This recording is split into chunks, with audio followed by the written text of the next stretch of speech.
Bismillahirrahmanirrahim. Inna hadzal Qur'ana yahdi lillati hiya aqwam. Assalamualaikum warahmatullahi wabarakatuh.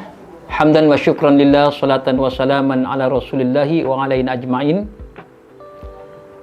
Ayahanda bunda, para sahabat pecinta Al-Quran dimakan Allah Subhanahu wa Ta'ala, kita bersyukur pada Allah Subhanahu wa Ta'ala di kesempatan ini kita kembali berjumpa.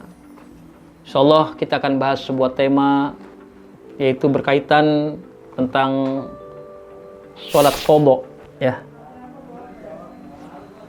Para sahabat sekalian kan Allah Subhanahu wa Ta'ala, sholat yang kita kenal sholat qadha, ya, qadha itu artinya sholat dalam rangka membayar, ya. Qadha itu membayar, menunaikan sesuatu kewajiban yang harus dibayarkan, itu qadha, ya. Jadi secara bahasa seperti itu. Nah, yang dimaksud sholat qadha berarti adalah membayar sholat, ya, dengan cara sholat lagi apabila sholat wajib tersebut tertinggal. Ini kita berbicara sholat wajib dulu, karena nanti ada sholat sunnah yang boleh diqadha, ya.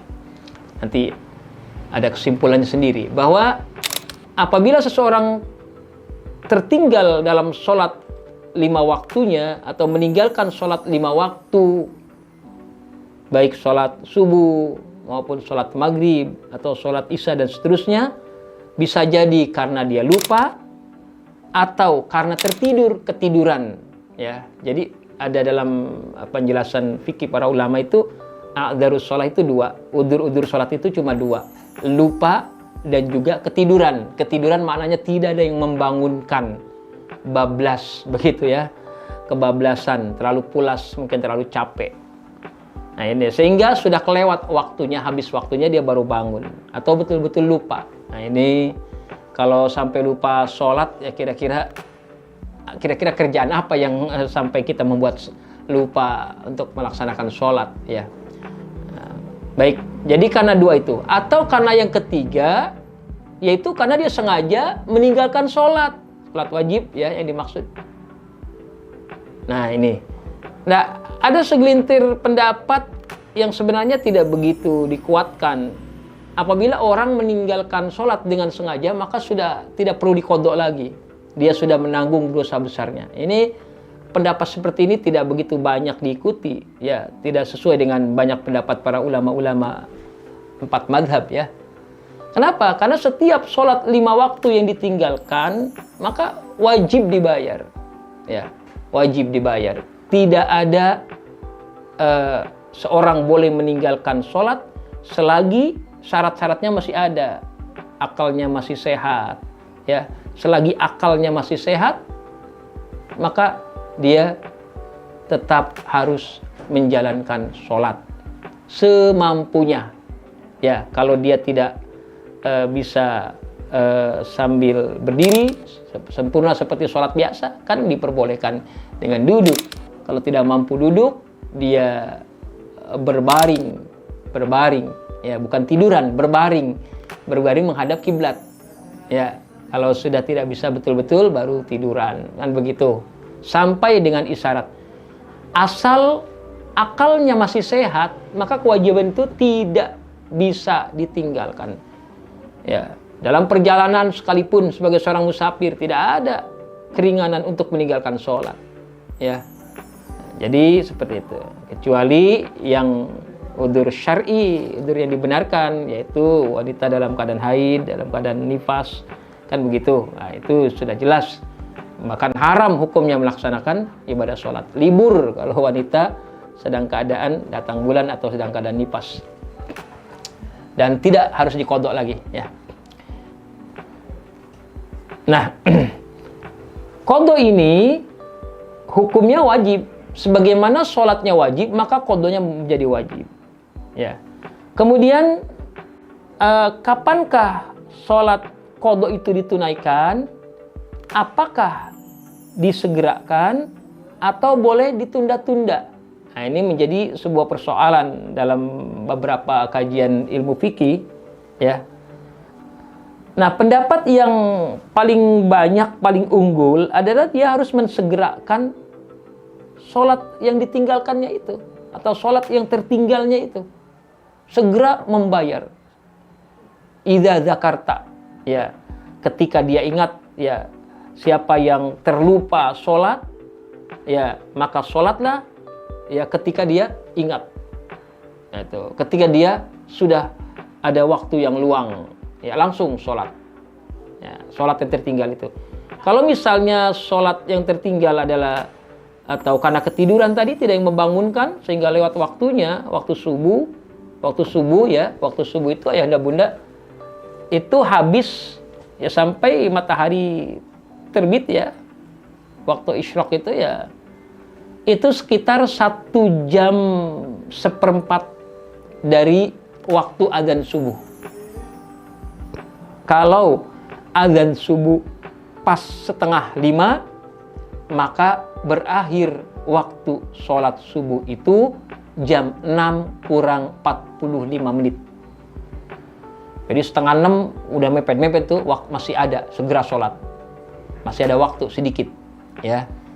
Nah, jam 6 lewat 45 menit ke sana sudah habis waktunya. Sholat subuh, azan subuh 4:30, ya kita kebablasan sholat jam 6. Nah, itu sudah bukan waktunya. Niatnya harus qadha, itu ya. Sholli fardhu subhi rakaataini qadhaan. Itu bukan adaan lagi. Karena waktu sudah habis. Jadi waktu subuh itu gampangnya dalam hitungan jam kita itu sekitar 1 jam 15 menit dari waktu adzan.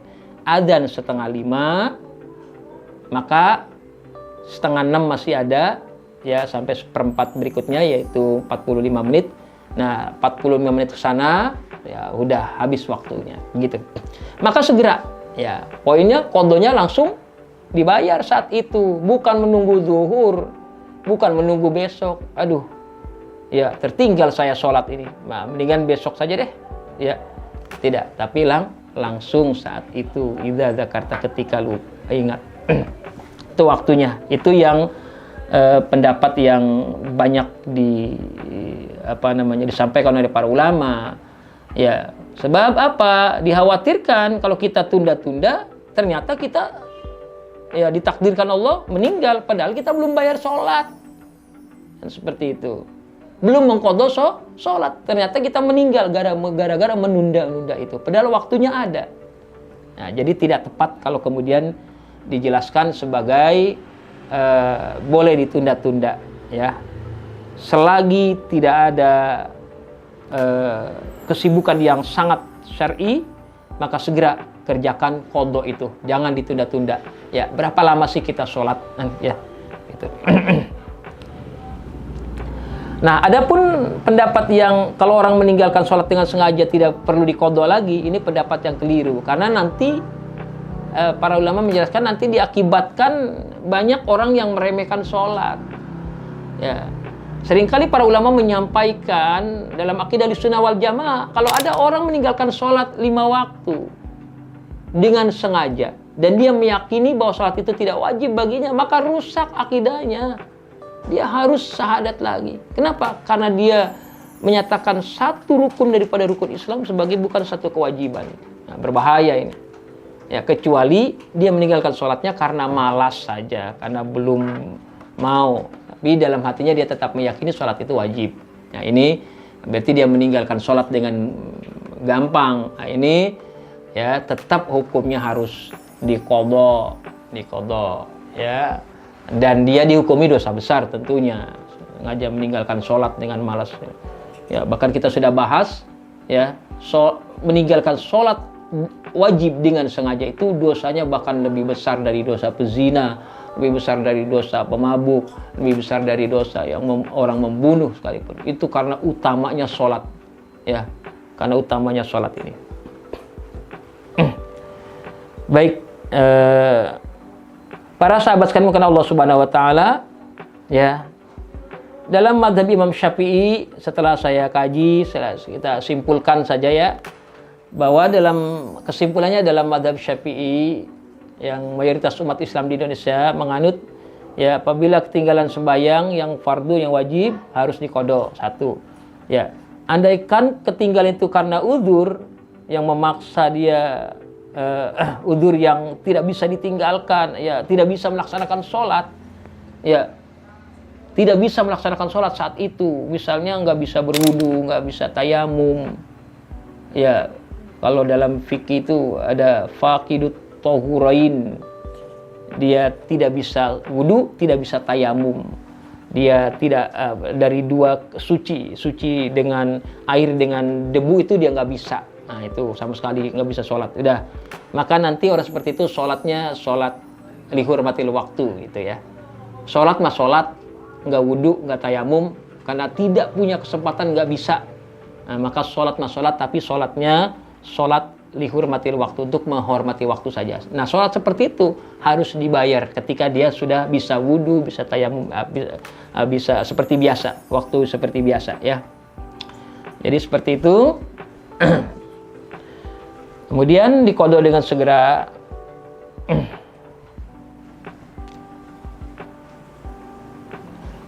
Kemudian membayar tertib qadha juga itu diatur ya, para sahabat sekalian. Membayar tertib qadha sholat ya harus tertib ya. Artinya tertib itu zuhur, asar tertinggal ya, maka mana yang harus diqadha dulu? Ya zuhur dulu ya. Nah, begitu tertib, harus tertib.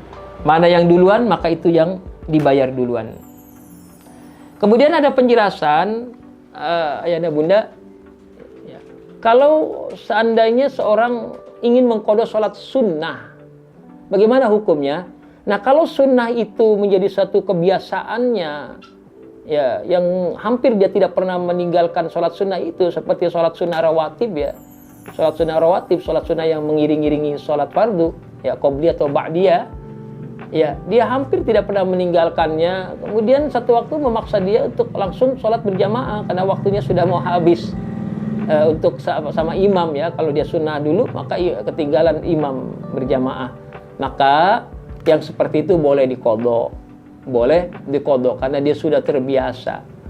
Ada yang mengqadha sholat malam, ya Allah, dia sangat berniat untuk menghidupkan malamnya, sholat malam, tahajud, rutin, gak pernah tinggal. Satu waktu karena capeknya, karena lelahnya, dia meninggalkan, tertinggal sholat tahajudnya itu. Maka bolehkah mengqadhanya? Maka hukumnya para ulama menjelaskan yang seperti itu walaupun sholat sunnah boleh diqadha ya, tahajud atau rawatib yang dia rutin mengerjakannya, tidak mau tertinggal sekalipun, kemudian satu waktu tertinggal, maka tetap boleh diqadha kalau mau.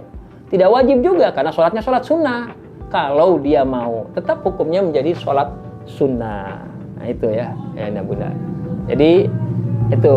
Nah, kecuali sholat sunnah yang tidak biasa ya, seperti sholat sunnah ada gerhana. Ya, bagaimana sholat gerhana diqadha? Orang gerhananya sudah tidak ada. Ya, nah, tidak bisa. Sholat Idul Fitri, bagaimana sholat Idul Fitri bisa diqadha? Waktunya adalah tanggal 1 Syawal. Ya, ketika mulai matahari terbit kan sudah ada waktu. Jadi sholat-sholat yang semacam itu tidak ada kesunahan untuk mengqadhanya. Begitu. Nah, mudah-mudahan ini bisa menjadi jawaban untuk kita semua. Ya, sedikit tentang qadha sholat. Mudah-mudahan bisa memberikan sedikit masukan untuk ayahanda bunda semua pemirsa Umsi TV, pecinta Al-Quran dan dimuliakan Allah Subhanahu wa taala. Demikian dari saya, hadanallahu wa iyyakum ajmain. Assalamualaikum warahmatullahi wabarakatuh.